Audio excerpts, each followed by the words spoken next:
Saturday was a big win for us. There's no question about it in a lot of ways, and it was a needed win. Got to celebrate a little bit when we got home, and then it was on to the next one. And that's the positive, negative about this schedule and the way it is at the end of the year with these first-time preps.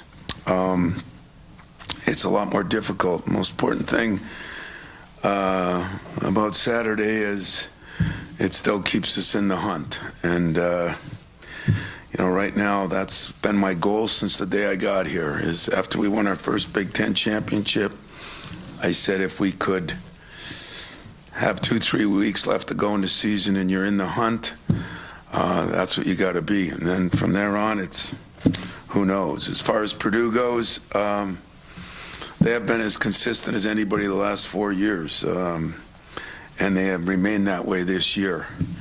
I think he's done an incredible job with the Wren kid. He's averaging almost 25 points a game in the last 5 games. Really, they had a lot of those guards. You win with guards, and Lawyer and, of course, Smith have been 2 anchors for them the entire time. Wren is playing at an elite level. He's shooting better than 60%. As I said, he's averaging almost 20, but 25 in the last 5 games. And Lawyer and Smith have been dynamite. Smith is the head of the snake. There is no question about that. He's the best. He's probably up for player of the year. I mean, he's that good as far as running their team, getting things done. And they're getting a little play out of some of their freshmen. Cox has been a guy that's done a good job. He stepped in as a freshman and has been very good. And Caleb First, who was really almost out of it. He had a shot here 2 years ago at 3 to more or less beat us, and then he hasn't even taken one this year. But kid we recruited out of high school, very solid, good player for him. That's done a nice job. So Matt has proven to be one of the best coaches in the country, not in the league, and Purdue has remained as consistent as you could be. Their offense is even a step up. Defensively, maybe a hair down from what you're normally seeing, but offensively, they're in the top 10% in every category. So, questions I'll take. Tom, you talk about the significance of when you play teams. How does that fit into this matchup where they're coming off back-to-back losses and just scuffling a little bit more than you usually see out of them? I think now where it really is more concerning for all of us is when we play them as far as days rest and not. They haven't had much either. But knowing Purdue, if you get them after 2 losses, it's better for Purdue than it is for Michigan State. Usually when you lose a couple games or a game at some of these programs, including ours, I think you players know that it's going to get turned up in practice. It's going to get turned up in the game. And so we'll get Purdue's best shot. I mean, they've been a very good team. They've won here some. And the 2 losses aren't going to affect them in a negative way, as dumb as that sounds. You'd hope it does. But I think it's going to affect them in a positive way, that they'll even be more focused and come in more aggressive. Wondering about the challenge, not just of the short prep for Purdue, but the full week when you got back-to-back short preps. Is this week maybe the biggest challenge of the year for this team?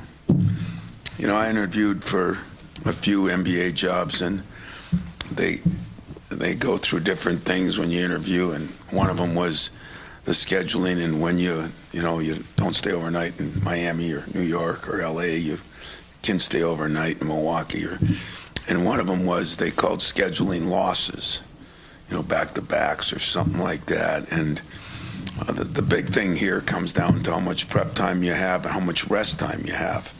And if it's equal, like Purdue played at 12 or 1 o'clock in the afternoon, that helps a little bit, but it's not monumental. But when you have 5-day prep compared to 2 or 3 day prep, those are challenges, and I'm sure everybody's gone through them.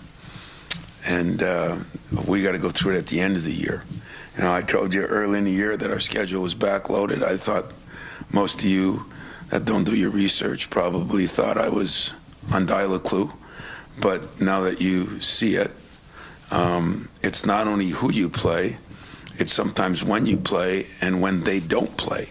So there's a lot of factors that are created by 4 different networks or whatever we have, and there's pluses to it and there's minuses to it. So like when I said we went out west and lost 2, it was nothing because we went out west. And we got to find a way to win games this week, no matter what the circumstances are, because some teams have done it. And not just the way it is. You know, it's a little more difficult when it's at the end of the year because you're tired. And I think some things that bother me, the net doesn't know those things. We put so much into this net, which I think is ridiculous, but we do put a lot into it on selecting things, and the net doesn't know who played with 2 days prep and who played with 4 days prep. The net has no frickin' clue. But we give it like the almighty, like it's, you know, so things like that, you know, I struggle with, but I don't struggle with, the schedule's going to be the schedule, you know. I just want people to understand the schedule, and most people don't. Tom, shoot me down if this is crazy, but the quick preparation time against ranked teams, Michigan, Purdue, Maryland, good teams, Illinois, you could count in there too. How much is that preparation for maybe what your team can do a month from now when it's tournament time and when you're facing this sort of situation? Yeah, it's difficult. I mean, it's difficult because you don't get much time off, and you are playing high-level teams. And in our case, Illinois, Michigan, Maryland are all on the road. You know, you got Purdue at home. And, but, you know, like I said, everybody's gone through that, I'm sure. Although I don't know that, it's hard to really look at the schedule and see who, when you're in the week, you can say, well, this team gets 5 days, this team gets 2, this team gets 3, this gets, you know, 2. But you can't, it's hard to see that when you're looking at the big picture of things. So I just decided not to use it as an excuse. It's just the way it is. And it's a little more difficult for the players, though. And I think that's what the powers that be got to see is we're always worried about player health and everything. We're not worried about it. We say we're worried about it. And there's a big difference. And it is difficult, you know, but that's the beauty of what we do. And it's the, I always said that I told you it was going to be backloaded. I told you why I thought it was going to be backloaded. That's a privilege. If we're one of those marquee teams, not just maybe in a given year, but because of the brand that we've established over 20 years, hey, that's a privilege for us. And we got to live with that. And so, you know, ask me questions about Purdue, the schedules I can't control, and nobody's going to change it. And at the end of the year, I think there will be discussions on 5-day preps, 4-day preps, 3-day preps. They want to stay away from, you know, they don't want to have 1-day preps. That's one thing. But they don't look at it. It's not just prep time, it's rest time. And so they're going to have to look at that kind of stuff at the end of the year. Tom, if we can go back to Saturday just for some reflection. Your team took a heavyweight punch to the mouth. I couldn't describe it any other way from what I saw. They came back. Want to know how you feel about that. And secondly, the fact that they were able to help you reach this new milestone. How do you think they felt as a team not being able to do it at home when it seemed like it would have been so apropos, but then still being able to do it that kind of way in that kind of environment? How do you think your team felt about that? As far as the punch in the mouth, we did get punched in the mouth, but it was a strange punch in the mouth. They hit some really good shots. I mean, right off the bat, they hit. I mean, we turned the ball over the first time, throwing it right to a guy. And then they hit, you know, and the place was electric. Those of you that were there, it was celebrating Shannon's jersey retirement and things like that. That's another privilege for us, you know. We are the marquee teams in some ways. You know, John Wooden they named the court after him. I mean, it's a pain in my butt, but it's a great privilege and honor for my program. And that's the way I look at that. So I wasn't as concerned. I mean, we were 10 down. When it got to 16, I mean, it was a weird way it happened, but I wasn't over panicking that. It just didn't hit me that way. In fact, in one huddle, I said, let's cut it down to 10. I think it was at 14. Let's cut it under 10 by halftime, and we were way under that, you know. And once we started playing better, we execute better. Our defense, you know, improved a little bit in some areas. And what it was like for the players, I'm going to say it one time and only one time, it's time to move on. But it ended up a big deal for me. It ended up a neat deal. It wasn't something I woke up every morning and said, oh, man, can I get this thing? But I don't know what the players thought of. I do not know. I did not talk to them very much about it, except, hey, that has to do with you and me as far as our futures go. It has nothing to do with the present. And so looking at them in the locker room, looking at them when we got back here, I think it was a bigger deal to them than I thought. But it wasn't a bigger deal to me. As I said a few times, Bob looking down can keep the record if I can have his 2 Final Four, his 2 national championships. And I mean that. But I'm sure when I'm done, it'll be something that I'll look at as a hell of an honor. I will look at it as a player to say that all 148 players that played for me during that time will think they have some ownership in it, because they do. I mean, somebody played. Kobe Williman helped us win a game. He was a walk-on. Now he's going to be a doctor. Probably going to operate on my brain or my heart, one of the two, and that's good. But he actually had an impact. If he believes that, then I've accomplished everything I want to accomplish here, and that's that players take some ownership in the team and in the program. And if they take ownership in the program, we're an incredibly lucky institution. And that's what I have to say about that. It's over. Nothing more to celebrate, not a lot more to talk about. When I'm done, we can talk about it all, you know.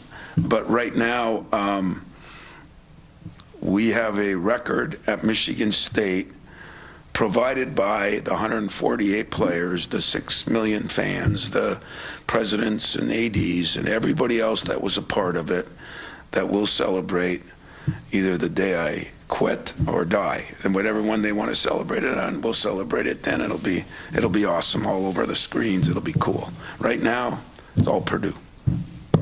Coach, you mentioned Purdue's consistency, and you know they've been the team to beat in recent years in this conference, which of course you've been familiar with for many of your years here. What are maybe some similarities between what they're doing and the culture you've built? Well, they had a little deal. They had some coaches that commented on the win, and of course, when I think of Purdue, I think of Gene Cady, I think of Bruce Weber, and I think of Matt Painter. And when I think of Michigan State, I think of Gus and Judd and me.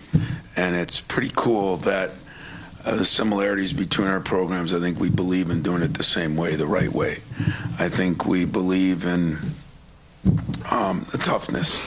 I mean, you go down there, it is a hard hat, and I think Matt has done an incredible job. I mean, there's no question. All he's got to do is hang tight a few years, and he'll break Bob's record. That was my record. And I think he will do that because he's a damn good coach and a really good guy.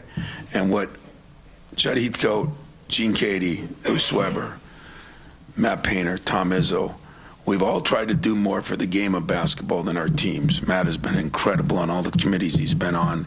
Now, we haven't succeeded, but we fought the fight. And so there's not a program I respect more than Purdue. A lot of good programs in our league, a lot of good programs in the country, but it's been since I was a GA.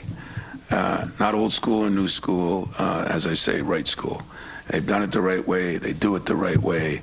I have nothing but great things to say, and I'll be happy as hell when the game's over, because I don't like respecting people that much that I have to play against, but I do. And it's been earned, and it's been earned throughout the eras. And when Gene Cady called and congratulate. I mean, that to me means more than anything because he's the godfather that's left standing. You know, that been in the league a long time. Judd and Bob are gone, and Gene is. I really don't think God wants to deal with Gene yet. You know, to be very honest with you. Jaden didn't had a quiet first half, scoreless, but how important was that stretch there? I think he scored 8 straight on his own, hit a couple of free throws, jumper, a couple of layups for your senior captain to hang in there and keep you guys in the game. You know, Jaden Akins is still really, really, really important to us. Number one, he doesn't get credit for what he's, you know, I got a text from Max Christie, and I remember talking to Magic out in California, and he said, you know, we're going to miss most about Max is he's become one of our best defensive players. And nobody thought that when Max came here, and nobody thought that when Jaden came. Jaden has really played solid and strong defensively. He's really done a lot of things. When he scores, we're a better team. Now, there's no question about that we need him to score. And in that stretch, that, you know, was the difference in the game. I mean, he had a couple good plays. Richardson had a couple good plays. And, of course, Kohler was solid as a rock, you know, and those matter. But Jaden's a guy that, yeah, we need Jaden Akins to be the Jaden Akins I think he could be, which would be, you know, scoring 15, 14, 16 points. His defense has definitely significantly improved. It was better last year, but it's very good this year, and we'll go from there. Tom, something we've heard in the locker room consistently all year is your players saying, you know, we haven't done anything or we haven't won anything here like this group. So now that you're in a conference title race a couple weeks to go, how equipped do you think this team is to be in this position where there are things up for grabs still and there's pressure and big games coming up? Just how equipped are they to handle being in a race like this at the end of the season, you think? What are those things you want to see? Well, I think they're equipped to handle it. I think we've got our work cut out because, I don't know, I think we got the toughest schedule left. If you looked at ranked teams and where we play and prep day, if you look at all the things, I don't know. I'm not a Vegas guy, but I would think that we have the toughest odds. And we, you know, the Judd rule, you got to win your home games and you got to find a way to split on the road. Well, when you lose a home game, you got to pick up an extra game on the road. Maybe we did. Maybe Illinois was that extra game. I don't know. But I think they know that we did not play our best ball in 2 of the games. I thought UCLA, we played pretty damn good other than the turnovers, but you know, they know that we didn't play as well at USC, and they know we did not do as good a job, nor did I, against Indiana. So I don't think there's pressure. It's not like we came from nowhere. I mean, we did win 13 in a row. We did. We've beaten some good people. We've won on the road. And maybe the best thing is, you know, in our 3 losses, I mean, they were by 6-3-2 or something, you know, like nobody's blown us out. I mean, you say, well, big deal. Well, look at everybody else. We've been pretty steady and solid. A lot of it in a good way, defensively, rebounding, free throw shooting, getting to the line. Even field goal shooting, a couple in a bad way, 3-point shooting, turnovers. So we have to correct the ones we got to correct, and we've got to continue to build on the ones that we've been good at. And I think they're ready to handle that, whether they're ready to handle the teams and the onslaught we got coming up. And strength in numbers is great. We've had a few setbacks and injuries and illnesses, but strength in numbers works. But schedule makes it even more compact. You know, when do you take a day off? When do you know, prep time is one thing. Fatigue time is another thing. You get to the end of the year, you play your toughest part of your schedule. It's a challenge, but man, if you win, you look at it and say, you know what, they threw everything at us but the kitchen sink and we still found a way to win, and that's a positive, and that's the challenge we have. Just real quick, you mentioned about the injuries and the health factor. How are you guys going into this game? Good, yeah, we're good. I mean, you know, some of the guys that were sick are not sick. Jackson had a little ankle thing, and he's good. I mean, hey, we're healthy as far as any injuries or that. I think Shimon has worn down a little bit. I think sometimes I think Jace is getting stronger as a freshman again, and which happens. You go through that little part, but he's done a great job. And Jeremy is continuing to get, better and better. I mean, he's getting. I watch him in practice now. He's back dunking the ball a little bit more, which big deal, but it's only a big deal because of all he's been through. So we're good. We're all good. No excuses. The thing I wanted to ask about before that was you had kind of alluded to this after the game, the 7 turnovers being a season low, but you had the 2 right out of the gate and then 5 after that. I mean, especially on the road in that environment, I guess I'm wondering what was that from your guys that you saw there? If I had the answer to that, I'd quit coaching. I'd make more money. But we did a very good job. I think they knew. The environment alone, turnovers and dunks change those kind of environments to another level, and we did a very good job taking care of the ball for the most part. In fact, a couple of the turnovers even then were foolish, but we did a very good job taking care of it. We didn't try to force the issue very often. The turnovers we made, throw it to a guy who misses it, dribble it off your knee, but they weren't ones that we were trying to force things. So I give my guys credit. I thought they did a hell of a job on that. And I don't know what Illinois felt about their defensive pressure, but I think a lot of it was we took care of the ball. Hey, Tom. I know you said you didn't want to talk about the record anymore, but I wanted to ask you for your reaction to other people's reactions to the record. Specifically, your team shared a video of the players dousing you with water when you came into the locker room, and then also of all the different coaches, and the video ended with your mom congratulating you. I just wanted your reaction to those reactions, if you don't mind. I'll give them to you quick, because like I said, really important for me to move forward, but what you look for, like, I don't care if players like me as much as people think. I care if they respect me. I think in the coaching profession, how they got all those coaches, I don't know, they must have paid them. But, it was a special moment. I mean, most of those guys are guys I've gone against a lot, and guys that I have great respect for, and I think they respect our program. Ironically, there were 3 from Purdue, and ironically, I've made no bones about that's one of the most respected programs, I think, in the nation. But when you get a chance to accomplish something, and they get your 98, 99 to be mother on there,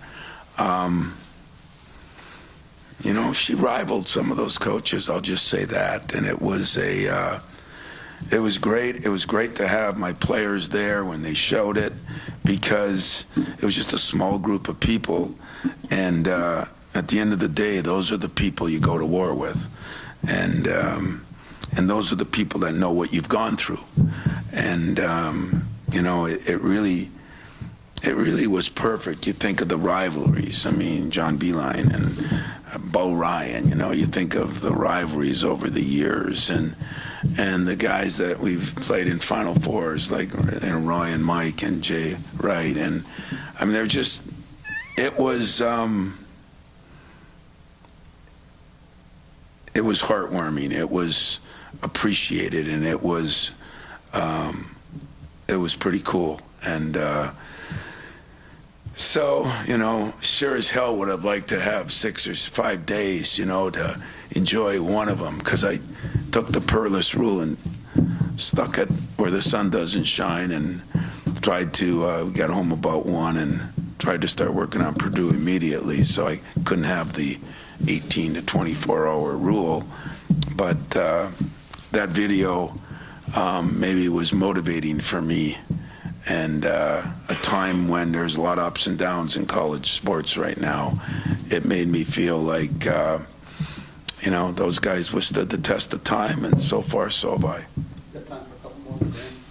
Tom, what do you want to see from Jeremy Fears the rest of this year? Like, what's your hope for him as he gets to this stretch and as you watch him in March? And also, you see teams start to go under on him, but he doesn't seem to be preventing him. It's not getting in his head in terms of not taking the shot. What do you want him to do in those situations as well? This has been a great year for Jeremy when you think of where he came from. And I don't think any of us appreciate that there were doctors that told us he may never be the same or never play at a level. The job he's done to do that has been unbelievable, to be very blunt and honest about it. The frustration is he's nowhere, not nowhere, but he's not where he was before the injury, both with his athletic ability. He missed the 6-7 months when you couldn't shoot, you couldn't do anything. What I want him to do is run my team. What I want him to do is continuously get other people involved. What I want him to do is be the best defender he can be, because he could be a dog defender. What I hope he keeps growing on is his shot, and he has improved his three-point shot a lot, and he really has, but that's not going to come back in a season. You got to have time to work on it in the off season, as Cleves did, as other people did that I've had. So, I think he does get frustrated at times, because if you're not frustrated, you can take the shot. You got to make the shot, and got to have the confidence to take it, and then you got the ability to make it. And he hasn't lost any confidence, but at the same time, the thing I've been disappointed about in this last 5 games, our break hasn't been as good. So he's got to continue to push it. Now, that's not all on him. Maybe the other guys aren't running as good.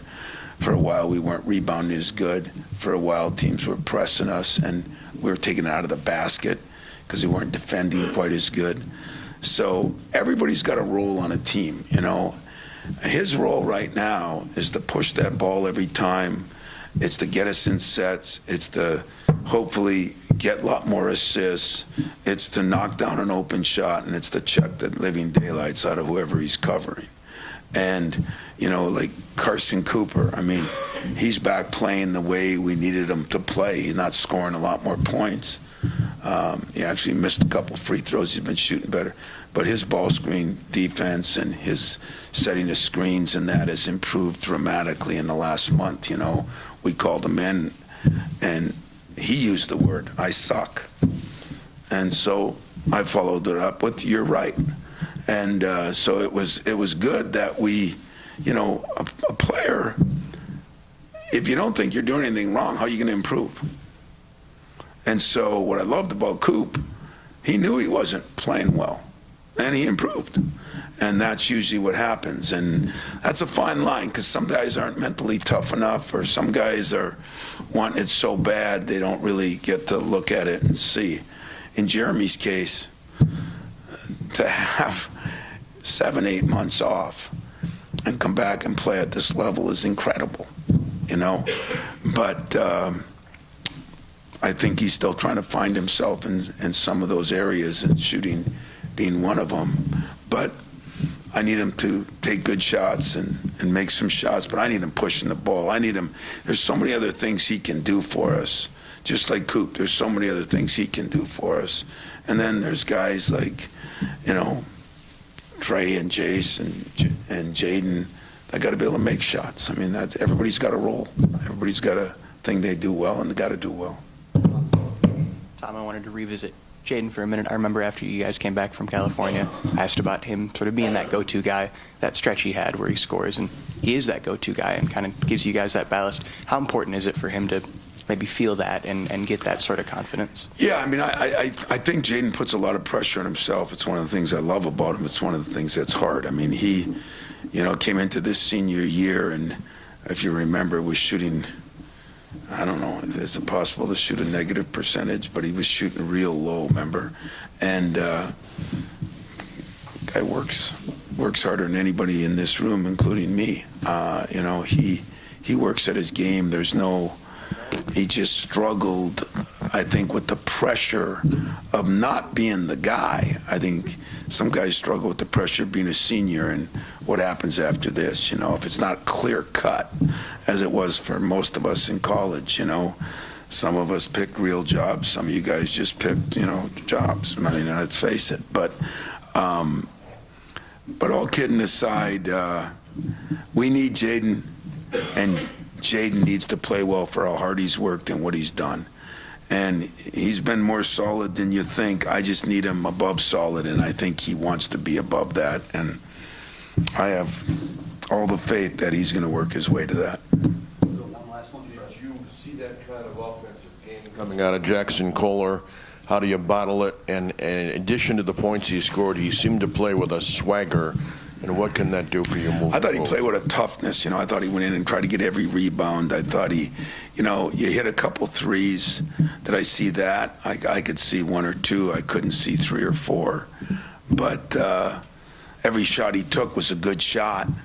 And nice to see him get some confidence. He was a much better shooter. Him and Booker are better shooters than their percentages say. But I'm not sure he's a 4 for 5 3-point shooter. But on that given night, he got good shots. He got good looks. He did a good job. And do I think he can get 20 points a game? I do think he can. That doesn't surprise me. He got some of them with offensive rebounds, some of them getting to the free throw line. He had 2 or 3 great post moves. So he did a lot of things. That was the most complete game I've seen him. He scored in the post. He scored in the mid-range ones. He scored from the three-point line. He scored from the free throw line. That's a full day's work. And, that was it was needed. It happened. And hopefully now he'll have some confidence going in. I mean, confidence is a big thing at this time of year, too, and so hopefully he'll have it. That's it. Well, thanks. Interesting week. Exciting week for us because we have opportunities. We have opportunities where, as they say, the ball's kind of in our court. The challenge is big, but the ball's in our court, and we're looking forward to it. Thanks.